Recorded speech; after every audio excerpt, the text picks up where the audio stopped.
The Northern Cape, its provincial economy increased from an estimated 119 billion rand in 2019 to almost 150 billion rand since 2023. Households that had no access to piped water in the Northern Cape province have declined from 19.7% to 8.7% in 2022, with households that have access to electricity as a main source of lighting also increasing to 92.5% in 2022. This is according to the Premier of the Northern Cape, Dr. Zamani Saul, who presented his State of the Province address last month. In a province that has also seen a worrying number of teenage pregnancies, Dr. Saul announced that an inter-departmental task team has been formed to tackle teenage pregnancy, to tackle gender-based violence and femicide, as well as substance abuse. But to talk more on this and other issues relating to the Northern Cape, we are joined by the Premier of that province, Dr. Zamani Saul. Dr. Saul, Premier, thank you. Good to have you here on Morning Live. Yeah, good morning, Leanne, and good morning to the viewers, and thanks for having us here. So, as the last 6th Northern Cape Province administration, before this year's elections, of course, how would you rate your term in office? How do you think you have performed? The only thing I can say, Leanne, is that statistics speaks for themselves on the work that we have done in the province. And if I can give you those stats, then I will give you an opportunity then to rate ourselves, to rate the work that we have been able to do. You've reflected that in 2019, the GDP of the province was about 119 billion rand. And now it's estimated at 150 billion rand. And that growth in the economy was basically marked by a significant growth in the number of people who are employed in the province. By the second quarter of 2020, we had about 255,000 people employed here in the province. And now, as we woke up this morning, there's 329,000 people that are going to work, an increase of 74,000. So there's been massive work that we have done to try and grow the economy, to create the much-needed job opportunities. And just last week, this week, the MEC for Finance presented our budget vote. If you take the past 5 years cumulatively, we've invested more than 15 billion rand in infrastructure, which is unprecedented over the past 5 years.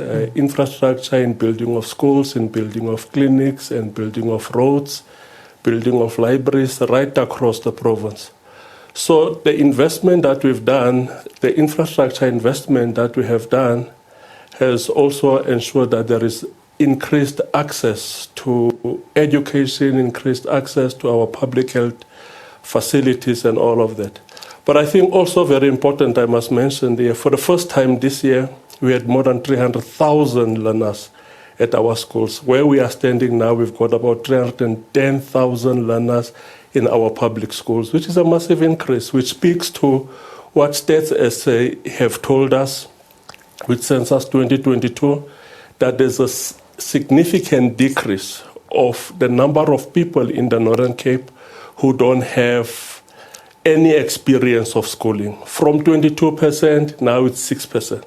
Yeah. So those are significant strides that we've managed to make over the past 5 years.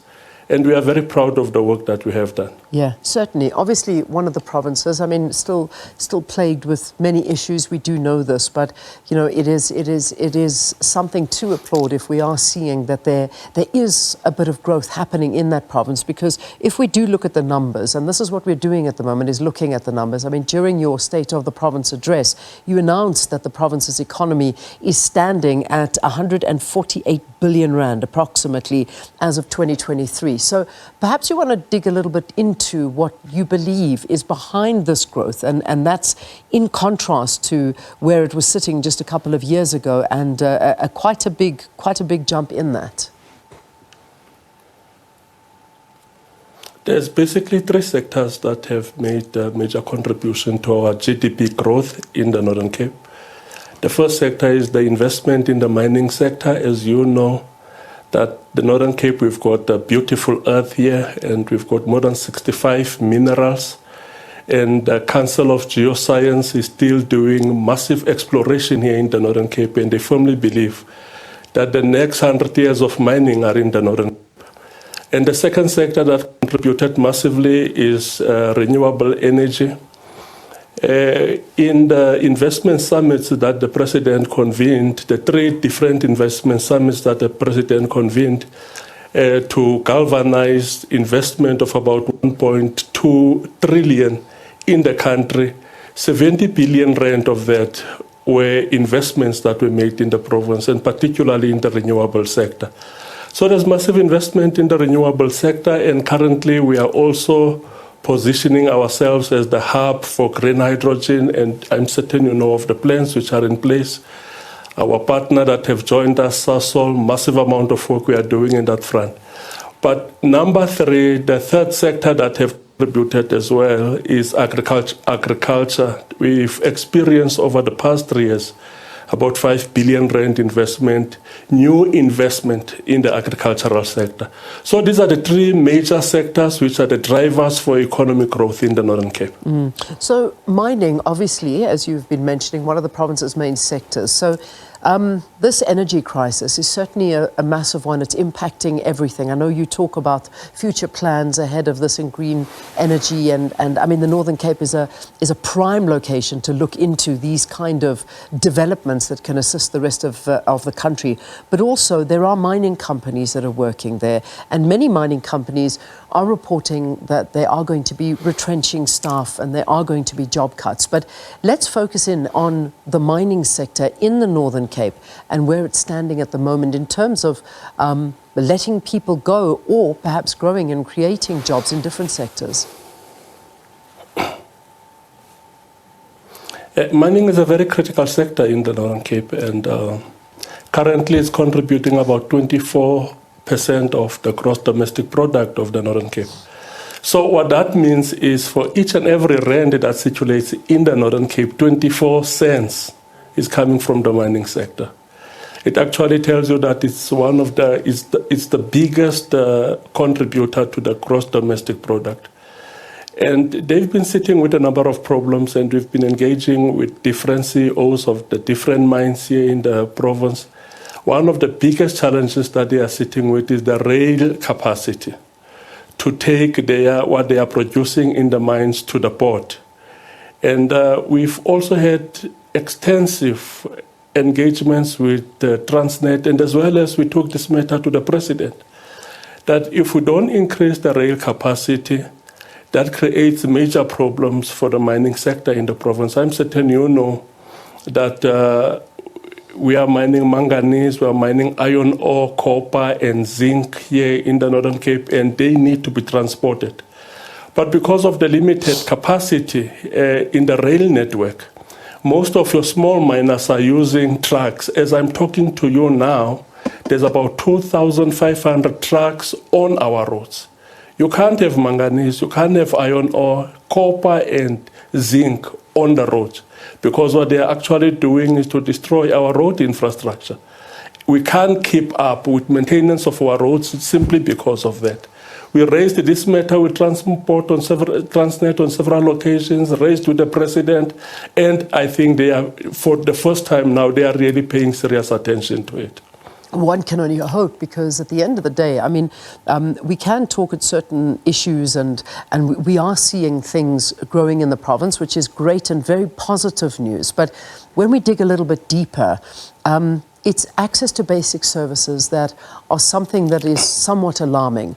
You know, with the province's performance for access to water, this is huge, electricity, and sanitation. I want to reflect on this for a bit. These are consistently being looked at and scrutinized. So I would like to talk about what's happening on the ground, because if I'm not mistaken, the bucket system is perhaps one of the biggest problems that the Northern Cape is still grappling with. Aging infrastructure, the water, particularly the infrastructure there. Towns such as Warrenton, residents are struggling to get access to water. Let's talk about these basic services. Yeah, we are sitting, I think it's what is happening right throughout the country. We are sitting with a good problem. And let me explain to you why I call this a good problem. What we focused on doing from 1994 is to reticulate. And we've never really focused on increasing the bulk infrastructure capacity. For an example, in 1994, right here in the Northern Cape, you only have about 36% of households which have got water in the yard, piped water in the yard. And now we are sitting with more than 80%. And that was all through this program of reticulation. From the existing bulk infrastructure, you just connected households. Very little work was done to improve the bulk capacity. And now we are sitting with a major problem where there's pressures in the system which leads to bursts. I can come to Kimberley and give you the example. Here in Kimberley, the bulk network here in Kimberley was put in 1947, meant for 16,000 households. And now you've got this bulk network meant for 16,000 households with about 87,000 households connected to it. And with very little work which was done, very little investment in investing in the bulk infrastructure. And I must also mention it that the pipes which were used for the bulk infrastructure here in Kimberley were asbestos pipes. And their lifespan is extremely limited. So that's the reason why now we are sitting all over the place with some water burst because of the concentration and the number of households which this small bulk infrastructure must carry. And I can mention it that here in Kimberley now, in Solplaatje municipality, we got about 2.5 billion rand from National Treasury for us to increase the bulk infrastructure capacity. That is the problem that we encounter even in metros, where we focus on. There was an RDP program when we started in 1994. With that RDP program, you had a program of 1 million reticulation of water, 1 million connection of houses to the grid in 1 year. We've done all of that. Eskom is sitting with exactly the same problem, where about more than 90% of households in this country are connected to the grid, but the generation capacity is limited to carry all of that. Yeah. And also taking into cognizance the fact that the business have grown. The gross domestic product of the country in 1994 was about 3 trillion rand.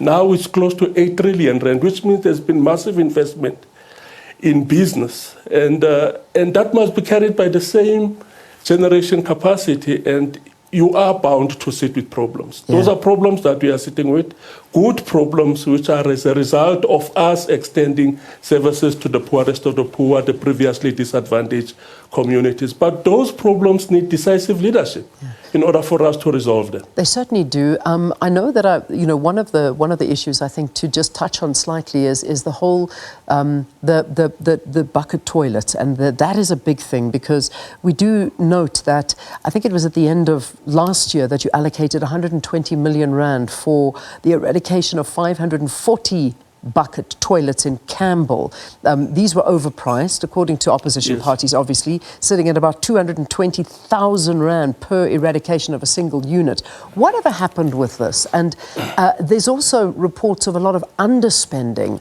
when there are budgets to eradicate these bucket toilets, and yet the money is not used. So perhaps you want to spend a little bit of time talking about the eradication of these bucket toilets and where you're at.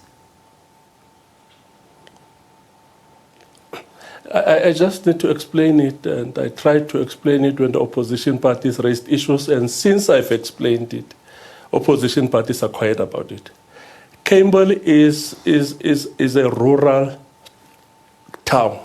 It's completely rural. There is no basic infrastructure there. So if you say you are going to put in a waterborne toilet system, it does not mean that you go to a household, you put up a structure, and you put a toilet. You must put up your sewage tanks. You must ensure that there is water, and you must put up the necessary infrastructure that supports the toilet in the yard. That's what that whole amount meant. For building of toilets in the yard, and also building of and putting up the toilet unit in the yard, It's less than 30 million rand of that entire cost. It's less than 30 million rand. About 80% of the total amount was to put up the supporting infrastructure. In order for you to have a waterborne system, those households must have piped water in the yard. That also included it. So I heard the noise which was made by people who are ill-informed, but not only ill-informed, but highly ignorant people who think that putting up of infrastructure, and particularly service infrastructure in rural communities, is the same as putting up service infrastructure in urban communities. Most of your urban communities in South Africa, they do have bulk infrastructure, but if you go to areas like Campbell, there is absolutely no bulk infrastructure. If you speak of putting up waterborne toilet system, you must first start by putting up the supporting infrastructure. So it was purely out of ignorance, and when the matter was explained, and all of them went quiet. All right. I want to, unfortunately, we need to wrap this, but in terms of the elections coming up and the performance of the Northern Cape, do you foresee that this is going to be another year in favour of the ANC? Do you think you'll be sitting for the next administration? Are you confident of this?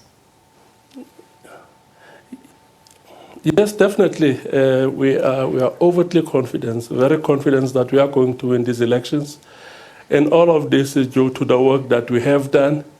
And around June or July, I'll be sitting here giving you another perspective on the State of the Province address, which I will definitely deliver after these elections. We are certain of victory.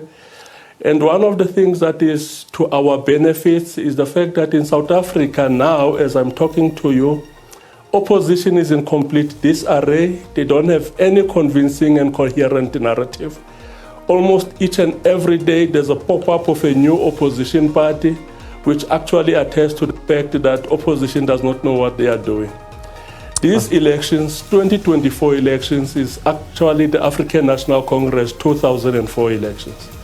2004 elections, we got significant increase in our electoral support, all of that due to the disarray and confusion within the ranks of the opposition parties. All right. We are looking forward to this victory. Good. And we will continue to strengthen our capacity to improve the quality of lives of South Africans. All right, Dr. Zamani Saul, got to leave it there. He, of course, is now the Premier of the Northern Cape Province, talking to us about his State of the Province address and some of the issues affecting communities, saying they're doing exceptionally well and very confident that the ANC will be back in the ruling seat come the elections. All right, that's where we'll leave that.